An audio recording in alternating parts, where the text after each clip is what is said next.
Hello and welcome to City Skylines. This is my entry to the Cities by Diana build competition. I made a long video on this build last week, but have decided to do a shorter review version purely for those who wanted to vote. So, a lot of people made flamboyant builds. I really didn't, to start off with. I think I found that interesting. I guess I should have expected it, and I think I'm probably going to suffer because I went for a more normal build. But I'm pleased with it. So we'll start in this. We'll start with the history. So this city, actually, let's fly around. This city, if you fly around, it's all very, very modern. I mean, fly around into any one area, it's all very modern buildings.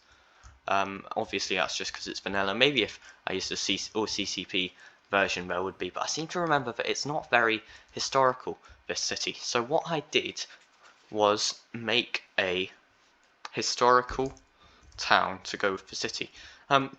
It's not a historical town downtown because, I mean, this city isn't that big. What it is just where the city may have grown from. So the story goes that this is originally a sleepy fishing village, and it was just that. There wasn't really anything else here. A few houses, some boats on the beach. But then it grew when the trains came. The train came and tourism came. Originally in 1850, let's just say. And the train came and it brought people who wanted to visit the seaside.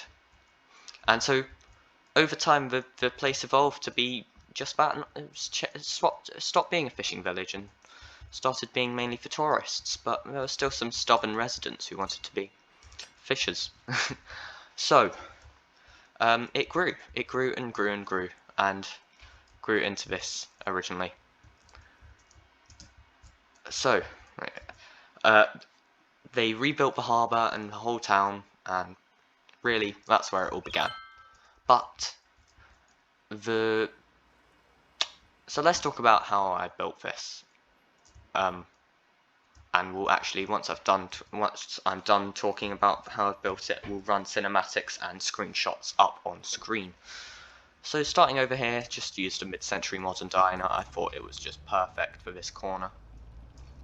I really wanted to use terraced housing. That's really signature of seaside towns in the UK, and I know this is a really kind of American build, but hey, I used American buildings because that's the only option. So flying about here, very much going with red brick and boxy. Obviously there's no red police station, so I had to go for boxy instead, but there is a red school. And this school is very busy. It's not as busy as it used to be. And this whole area has 2,500 people. This area has 1,033. But yeah, terraces, and then towards the railway line, which we put in a lovely little cutting. I'm really, really pleased with how this looks. It's very smooth, even going into the tunnel. That's brilliant in my opinion. We've got some higher density, same, and on this side towards the main road we've got higher density as well, but we've got some lovely terrace blocks with a few taller buildings in between. I think that adds diversity while still keeping to the theme. Along the front we've got a couple of City Skylines 2 buildings because they're really that's grown in recently. We're not at the submission deadline, but it's okay. So it's okay for me to change them. They'll be nicer for the cinematics, I promise. We've also, along the front, used some green cities.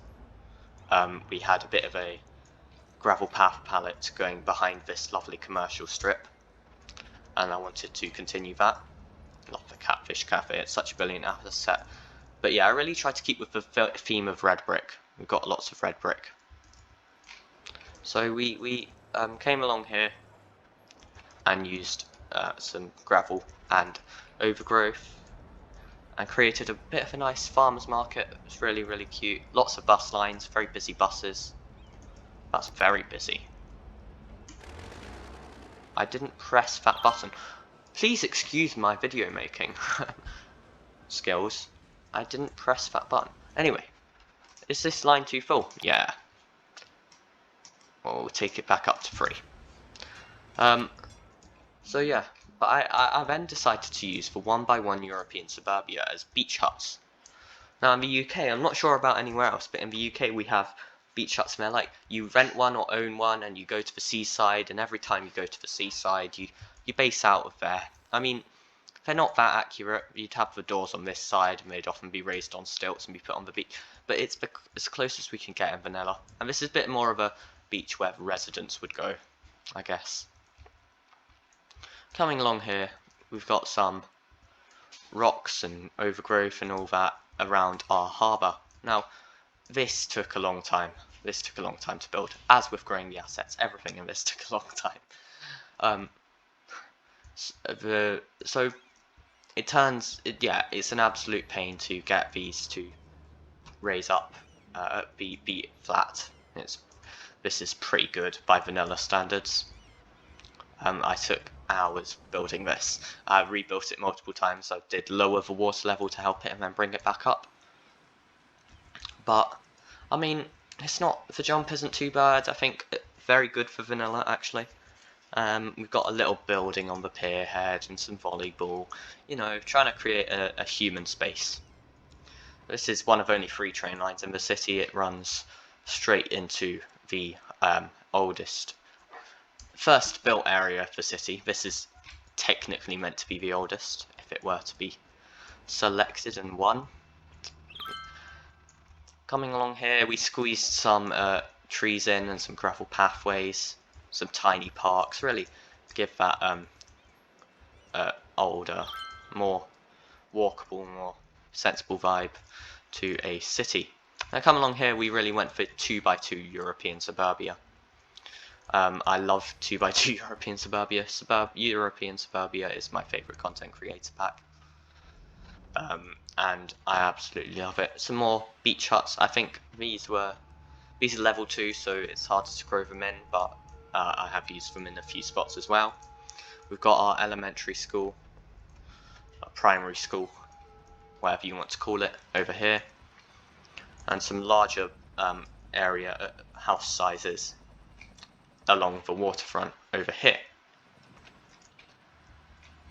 Then along here we've used the dirt road just to squeeze in access to our fishing piers. Now they're rather high, but unfortunately that's just vanilla. It unnecessarily raises them up super high. If it was the same height as that would cut off a good third of the pillars. Unfortunately it's just vanilla. We've got a small amusement park. Really I think it fits the vibe of seaside resort. And then the Seaside Resorts Pier, which is a brilliant asset and much needed.